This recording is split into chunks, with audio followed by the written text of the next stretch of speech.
যে 1 kg of ice at 0 degrees Celsius is heated at a constant rate and its temperature is recorded after every 30 seconds till steam is formed at 100 degrees Celsius.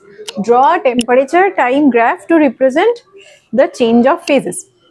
তো temperature time graph মানে হচ্ছে কি, আমাদের Y অ্যাক্সিসে টেম্পারেচারটা থাকবে, temperature আগে লেখা, তাই ওয়াই অ্যাক্সিসে আমরা টেম্পারেচারটা নেব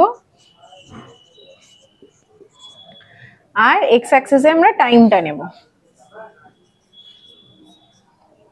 ওকে, এবার অবভিয়াসলি কর্নার সবসময় 0 নিতে হবে, এটাকে ওয়াই লিখলাম, এটাকে এক্স লিখলাম।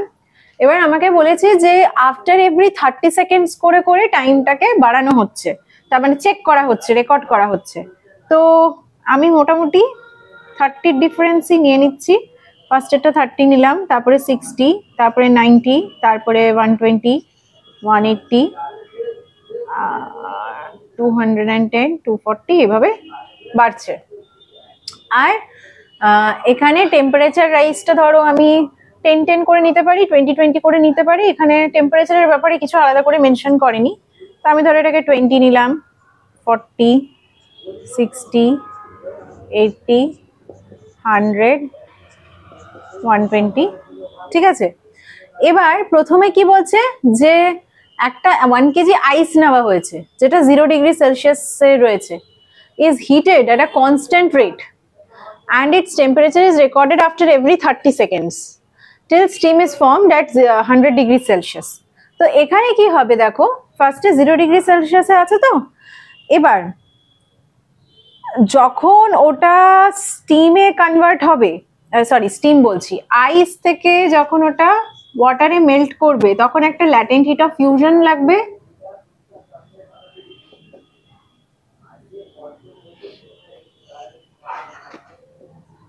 একটা ল্যাটেন্ট হিট প্রয়োজন, সেই ল্যাটেন্ট হিটটার জন্য কি হবে, টাইমের সাথে মানে টাইম বাড়ছে কিন্তু কোনো টেম্পারেচার রাইজ দেখতে পাবো না। তো সাপোজ ধরো এতটা পর্যন্ত আমরা দেখতে পাচ্ছি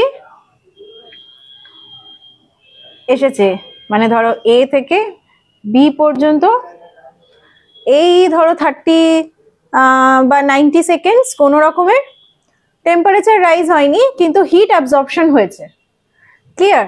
এরপরে হতে পারে এবি পয়েন্টে, এবিটাতে কি হচ্ছে, এই ল্যাটেন্ট হিট অফ ফিউশনটা কাজ করছে।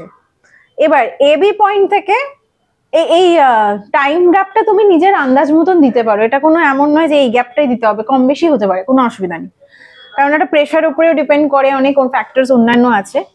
এবার কি হবে, যখন ওটা ওয়াটারে কনভার্ট হয়ে গেল, এবার কি হবে, ঝট করে টেম্পারেচার বাড়বে টিল 100 ডিগ্রি সেলসিয়াস পৌঁছানোর জন্য। তো আমি ধরো একটা এরম ভাবে একটা 100 ডিগ্রি সেলসিয়াস অব্দি টানলাম, ঠিক আছে, ঝট করে টেম্পারেচার রাইজ হলো, এটাকে সি পয়েন্ট ধরলাম। তারপরে আবার টেম্পারেচারটা কনস্ট্যান্ট থাকবে কিছুক্ষণ, ঠিক আছে, এটাকেই লাস্ট, এটাই ডি পয়েন্ট। এইটা হচ্ছে আমার গ্রাফ।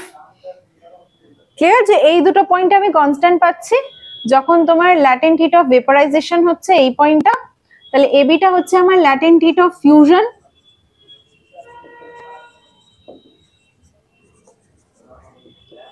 আর সিডিটাতে আমরা দেখতে পাচ্ছি ল্যাটেন্ট হিট অফ ভেপারাইজেশন।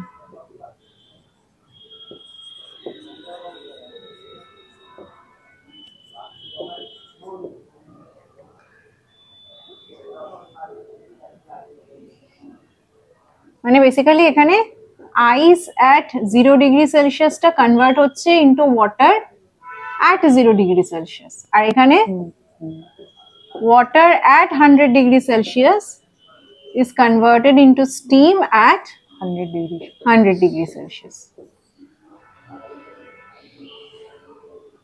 বাস এটাই করতে হবে। 100 এর পজিশনটা একটু উপরে হতো, একটু নিচে হয়ে গেছে।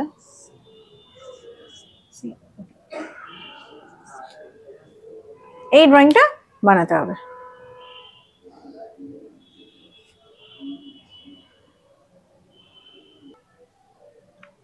আচ্ছা, এখানে এই পয়েন্টটাতে তুমি চাইলে একটু এটাকে ইনক্রিজ করে রাখতে পারো, এইভাবে এটাকে ডি পয়েন্ট রাখলাম আর এটাকে ই পয়েন্ট রাখলাম, কারণ হিট, হ্যাঁ হিট তো সাপ্লাই হতেই রয়েছে, তো স্টিম আর কিছুতে কনভার্ট হবে না, স্টিমের heat টেম্পারেচারটা বাড়বে, হ্যাঁ, একটু বাড়তে temperature পারে। বাড়বে। হ্যাঁ ঠিক আছে, তাই এটা অ্যাড অন করে রাখো।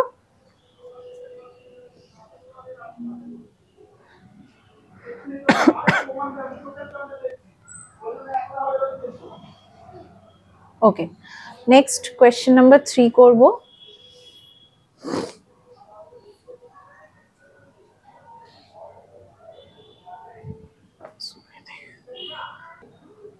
ওকে, কি বলছে কোয়েশ্চেনটা, যে একটা মল্টেন মেটাল আছে যেটার মাস 150 গ্রাম, সেটাকে it is kept at its melting point 800 degrees Celsius. When it is allowed to freeze at the same temperature, it gives out 75000 joule of heat energy. তাহলে find the specific latent heat of metal. এবার আমরা একটা formula শিখেছিলাম, specific latent heat মানে কি, by definition specific latent হিটটা কিসের উপরে ডিপেন্ড করে, কতটা ল্যাটেন্ট হিট সে অ্যাবজর্ব করেছিল divided by mass per unit mass. এটা তো আমার ফর্মুলা। স্পেসিফিক ল্যাটেন্ট হিট মানে total amount of heat that is being absorbed by the metal divided by total mass of the metal. এবার কোয়েশ্চেনে পড়ে দেখো যে 150 গ্রাম অফ মেটাল নাকি 75000 joule of hit energy প্রয়োজন পড়েছে এই মেল্টিং পয়েন্ট থেকে ফ্রিজে চলে আসতে, ফ্রিজ করতে। ঠিক আছে, তো তাহলে তার স্পেসিফিক ল্যাটেন্ট হিটটা কত হচ্ছে সেটা জানতে হবে।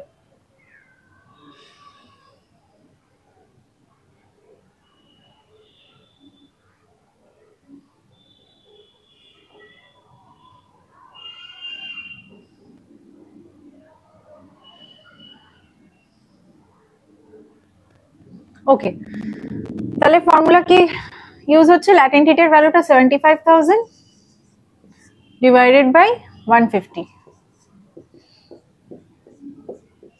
500, মানে 500 joule per gram is the specific heat capacity, specific latent heat. Clear? As simple as that. তারপরে কি বলছে যে এটা নাম্বার 8টা হলো, নাম্বার বিটা বলছে যে if specific heat capacity of the metal is 200 joule per Kelvin per kg, how much additional heat energy will the metal give out in cooling to -50 degree Celsius? আচ্ছা, এবার cooling হবে কত টেম্পারেচারে, -50 তে পৌঁছবে। Actual temperature কততে ছিল, 800 এ ছিল, সেখান থেকে -50 তে আসবে, তাহলে কতটা টেম্পারেচার চেঞ্জ হচ্ছে, 800 মাইনাস অফ -50 মানে হচ্ছে 850 ডিগ্রি সেলসিয়াস চেঞ্জ হচ্ছে টেম্পারেচার। ঠিক আছে, এবার কেলভিনে আছে, তো আমরা এটাকে কেলভিনের ইউনিটে লিখে দিই, মানে এতটা টেম্পারেচার চেঞ্জ হচ্ছে। এবার জাস্ট আমরা স্পেসিফিক হিট ক্যাপাসিটির ফর্মুলা ইউজ করব, যে স্পেসিফিক হিট ক্যাপাসিটি একটু উপরে লিখি,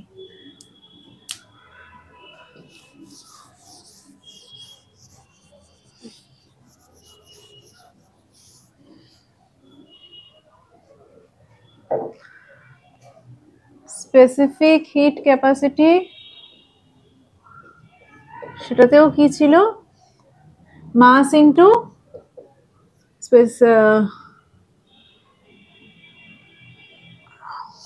চেঞ্জ ইন টেম্পারেচার আছে, স্পেসিফিক হিট ক্যাপাসিটি আছে, সরি এখানে হিট ক্যাপাসিটি হবে, টোটাল হিট ক্যাপাসিটি বা টোটাল হিট,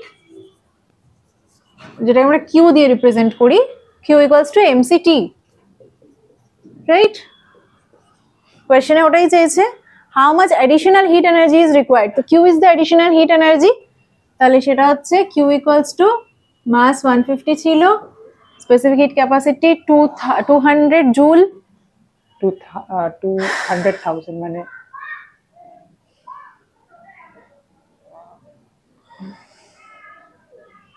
কেজিতে আছে না, 2 লাখ। ঠিক আছে, 150 গ্রামটা যেটা আছে ওটাকে আমরা কেজিতে কনভার্ট করে দিই, এটাকে আর কনভার্ট করতে যাচ্ছি না, 150 গ্রামস ছিল, ওটাকে কেজিতে নিয়ে নিলাম, ইন্টু 200 ইন্টু টেম্পারেচারটা 850, ওকে,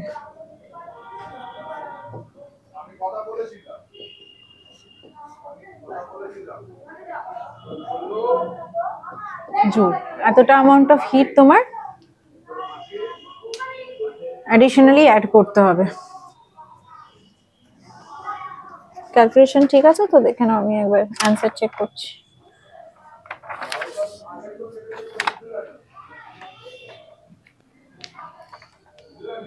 হুম, 25500 জুল। দেখো, বুঝতে পেরেছো তো? ইজি আছে।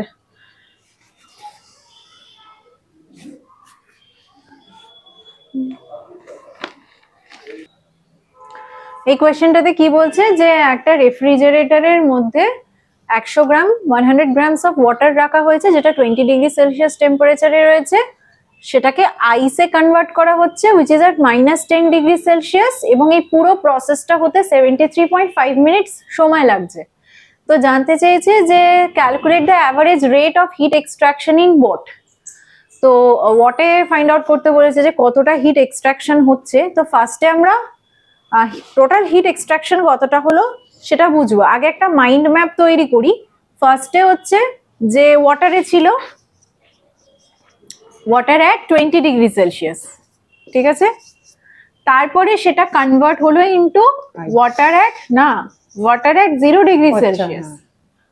তারপরে সেটা কনভার্ট হলো at ice at 0 degree Celsius. তারপরে সেটা কনভার্ট হলো at ice at 10 degree Celsius. বুঝলে? এই চারটে হচ্ছে, ঠিক আছে? এইখানে সাপোজ যে হিটটা লাগছে to convert from 0 degree Celsius to 0 degree ice, সেটা ধরো আমি Q1 ধরলাম। এই কনভার্সনটা হতে Q2 অ্যামাউন্ট অফ হিট লাগছে, আর এই কনভার্সনটা হতে Q3 অ্যামাউন্ট অফ হিট লাগছে। ক্লিয়ার? এবার এখানে ওয়াটার টু ওয়াটার যাচ্ছে, মানে এখানে স্পেসিফিক হিট মানে সি অফ ওয়াটারের দরকার। এখানে ওয়াটার টু আইস হচ্ছে, মানে এখানে ল্যাটেন্ট হিট অফ আইসটা দরকার। আর এখানে আইস টু আইসে কনভার্ট হচ্ছে আর টেম্পারেচার চেঞ্জ, মানে এখানে latent heat specific heat capacity of আইসটা দরকার, সি অফ আইস। বাস, এবারে এই তিনটে প্রসেসের আমরা আলাদা আলাদা করে হিট কতটা প্রয়োজন পড়ছে সেটা বার করব। তাহলে Q1 will be m c of w and change in temperature। Change in টেম্পারেচারটা এভাবে লিখলাম। তো মাস তো obviously 100 in all cases, specific heat capacity 4.2, আর টেম্পারেচারটা কত আছে? 20 থেকে 0 তে আসছে, তাহলে চেঞ্জটা 20 ডিগ্রি সেলসিয়াস। ক্লিয়ার? তাহলে এটা কতটা হচ্ছে? 2000 into 4.2 মানে 0 0 2 2 is 4 4 2 is 8 8400 জুল।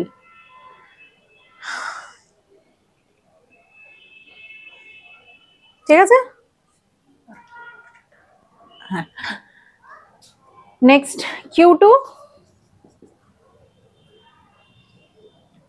মানে আইসে কনভার্ট হচ্ছে, ল্যাটেন্ট হিট অফ ফিউশন লাগছে, কিন্তু এখানে তো কোনো টেম্পারেচার রাইজ হয় না, তাই এখানে আমাকে টেম্পারেচারের কিছু ফ্যাক্টর ধরতে হবে না, খালি মাস ধরতে হবে আর ল্যাটেন্ট হিট অফ আইস। ওকে, তো তাহলে মাসটা ছিল अगेन 100 আর আইসের ল্যাটেন্ট হিটের ভ্যালু হচ্ছে 336। তার মানে এটা হয়ে গেল 33600 জুল। বুঝা গেল তো? আর লাস্ট Q3 মানে ice at 0 degree to ice at -10 degree. এখানে টেম্পারেচার চেঞ্জটা 10 ডিগ্রি 10 ডিগ্রি কমছে, তাহলে again m c of ice into change of T, মানে 100 into 10 into specific heat capacity 2.1 into 10, so 2100 joule. Clear? Question লেখা হয়ে গেছিল?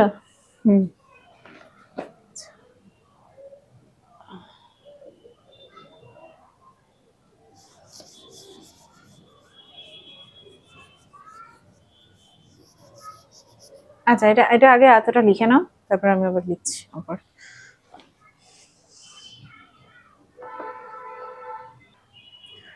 তো তাহলে এই পুরো টোটাল হিটটা তাহলে কতটা লাগলো? টোটাল হিটটা হচ্ছে Q1 plus Q2 plus Q3। তো এখানে 8400 প্লাস 33600 প্লাস 2100, তো অ্যাড করলে 00 6 5 11 ক্যারি 1 8 3 11 আর 1 এ তোমার সরি 2 তে তোমার 13 আর 1 এ 14 ক্যারি 1 আর 3 আর 4 4100 joule is the total heat. এবার কোয়েশ্চেনে বলেছিল যে এই পুরো প্রসেসটা হতে নাকি 73.5 মিনিটস সময় লেগেছে। তো time taken for the conversion is 73.5 minutes. আমাকে কতটা ওয়াট অফ, মানে you have to find out the average rate of heat extraction in watt, যে ওই প্রতি সেকেন্ডে কতটা করে হিট এক্সট্রাক্ট হচ্ছে ওয়াটারটার থেকে এবং ধীরে ধীরে ওটা আইসে কনভার্সন হচ্ছে, সেই টাইম রেটটা জানতে চেয়েছে, মানে বেসিক্যালি পাওয়ার জানতে চেয়েছে। তো টাইমটাকে আমাকে আগে স্ট্যান্ডার্ড ইউনিট মানে সেকেন্ডসে কনভার্ট করে নিতে হবে। 73.5 ইন্টু 60 ইন্টু একটাই তো 60 হবে, ইন্টু 60 সেকেন্ডস। তো এটাকে একটু ইন্টু করে দিই, মানে বেসিক্যালি এটা 735 ইন্টু 6 হবে। তো 6 5 30 carry 3, 6 3 18, 19 20 21 carry 2, 7 6 42, 43 44 seconds is the time. Now heat extraction period মানে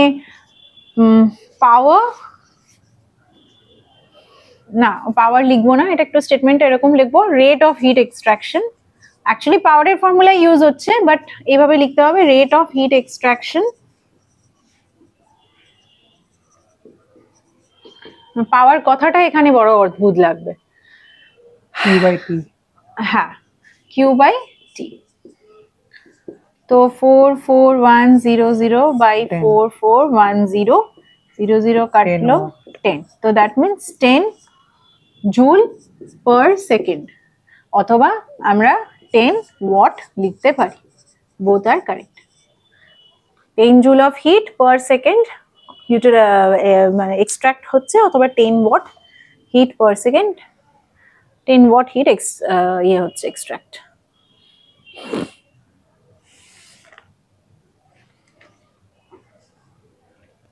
তো এই ছোট ছোট জিনিসগুলো একটু লক্ষ্য করে করতে হবে, আদারওয়াইজ অঙ্কটা খুবই সোজা। কনভার্সন গুলো একটু খেয়াল রাখতে হবে, ব্যাস। আচ্ছা, এই কোয়েশ্চেনটাতে কি বলছে যে the temperature of 170 gram of water at 50 degree Celsius is lowered to 5 degrees Celsius by adding certain amount of ice to it. Find the mass of the ice added. তো তাহলে বেসিক্যালি জল রয়েছে, সেই জলটার মধ্যে কটা আইস ঢালা হয়েছে। এই জলের টেম্পারেচারটা 50 ডিগ্রি সেলসিয়াস ছিল, আইস ঢালার কারণে সেই টেম্পারেচারটা কমে 5 ডিগ্রি সেলসিয়াসে এসেছে। তো বলতে চেয়েছে যে কতটা আইস ঢালা হয়েছিল যেটার জন্য টেম্পারেচারটা এতটা কমলো।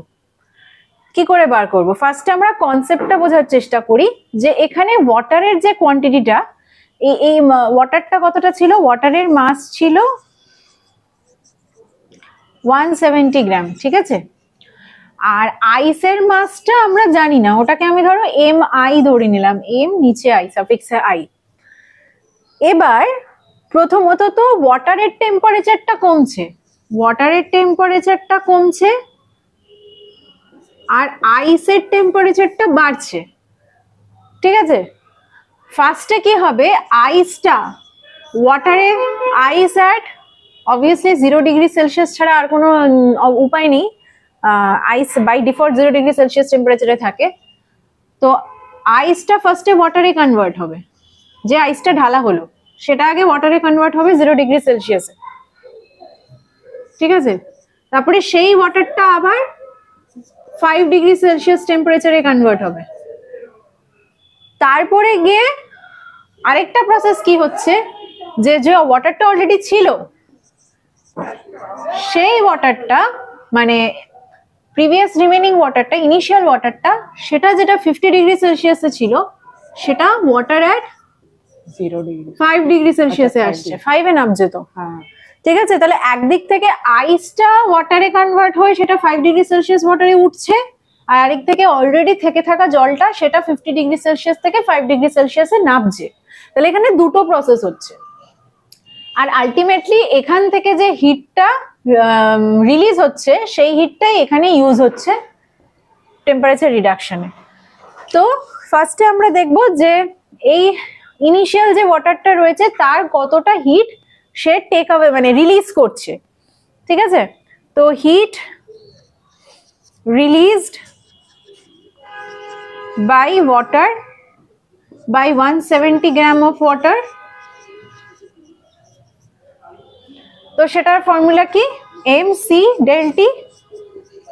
তো মাস এখানে তো 170, স্পেসিফিক হিট ক্যাপাসিটি 4200 মরেছে, গ্রামে আছে আর এটা কেজিতে দেওয়া ভ্যালুটা, তো আমাকে এটা 1000 নিয়ে ডিভাইড করতে হবে।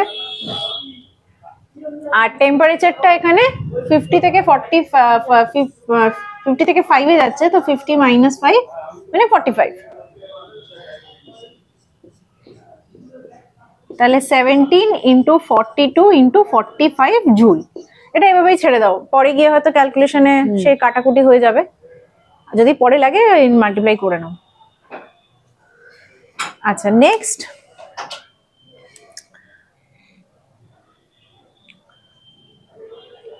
heat absorbed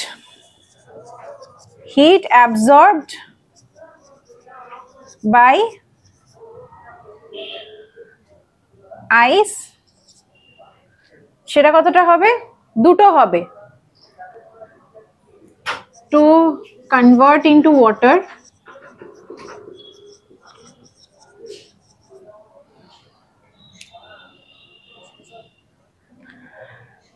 একটা হচ্ছে mass of ice into latent heat of ice plus ice at 0°C, এটা একটু বলে দিও পরে, আইস অ্যাট 0°C আর এখানে ওয়াটার অ্যাট 5°C। ওকে, তাহলে এক হচ্ছে তোমার ল্যাটেন্ট হিটটা আগে কনভার্ট হলো যাতে 1°C 0°C আইসটা 0°C ওয়াটারে কনভার্ট হয়, সেটার সাথে প্লাস 0°C ওয়াটার থেকে 5°C ওয়াটার, তার মানে এম তো এখানে আইসের মাসটাই নেব, m1 সিটা এখানে কত, C of ice C of water, sorry C of ওয়াটারই হবে কারণ এবারে তো ওয়াটারে কনভার্সন হচ্ছে, আর তারপরে ডেল টি।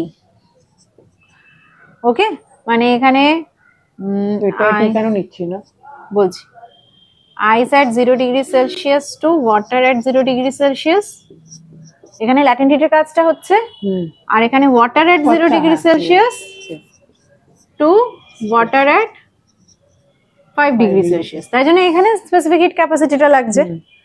ক্লিয়ার?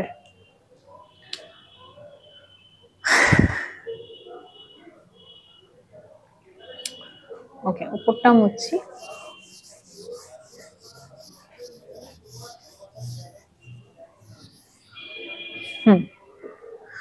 তো m1 তো আমি জানি না, m1 ইন্টু মানে mi ইন্টু ইয়েটা কত ছিল জানো, ল্যাটেন্ট হিট অফ আইসটা 336,000 জুল কেজি ইনভার্স, 336,000 আর প্লাস ব্র্যাকেটে রাখতে হবে আবার m1 ইন্টু 4200 ইন্টু 5°। ওকে, তাহলে এবার তুমি know that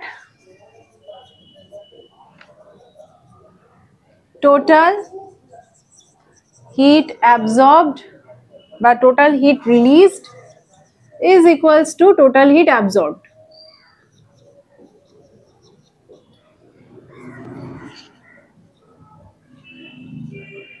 Total heat released equals to total heat absorbed. তো এবার আমরা ক্যালকুলেশনটা করব। আমি লিখি, হ্যাঁ লেখা হয়নি,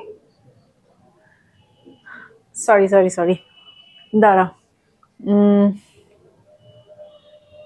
আচ্ছা দাঁড়া, আমি আগে অঙ্কটা করে নিই, আমি ওখান থেকে দেখিয়ে দেবো। Total heat released equals to total heat absorbed. তো এখানে টোটাল হিটটা তোমার 17 into 42 into 45 joule, that is equals to এইটা m1 mi into 336000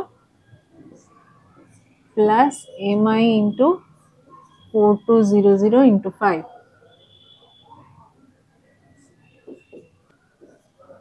ওকে, এবার এটাকে সলভ করে mi এর ভ্যালুটা বার করতে হবে।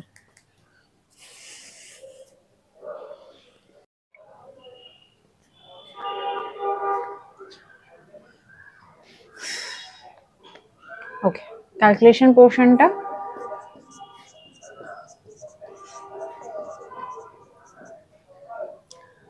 এখান থেকে mi টা কমন নিয়ে নিই, তাহলে 336000 প্লাস 4200 into 5 টা ডাইরেক্ট করে দিচ্ছি, 00 5 to the 10 carry 1 4 5 the 20 21। তো 17 into 42 into 45 বাই টা প্লাস করলে 67345 এটা রিডিউস করবে কি? এটার ভ্যালু mi, অ্যান্সার কি আছে?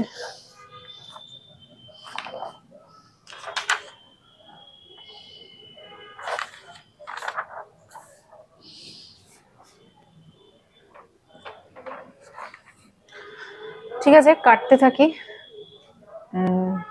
5 দিয়ে আগে করি। 5 7s are 35, 5 1s are 5, 5 4s are 20, 0 0, 5 9s are 45। 9 দিয়ে যাবে এটা?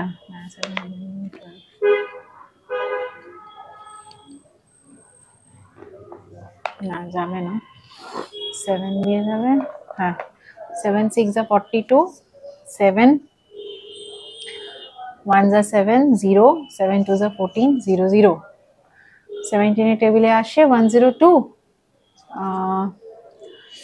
7 3 দিয়ে তো যাবে, 3 দিয়ে যাবে না? ওকে, 3 3s are 9, 3 4s are 12, 0 0, 200 100।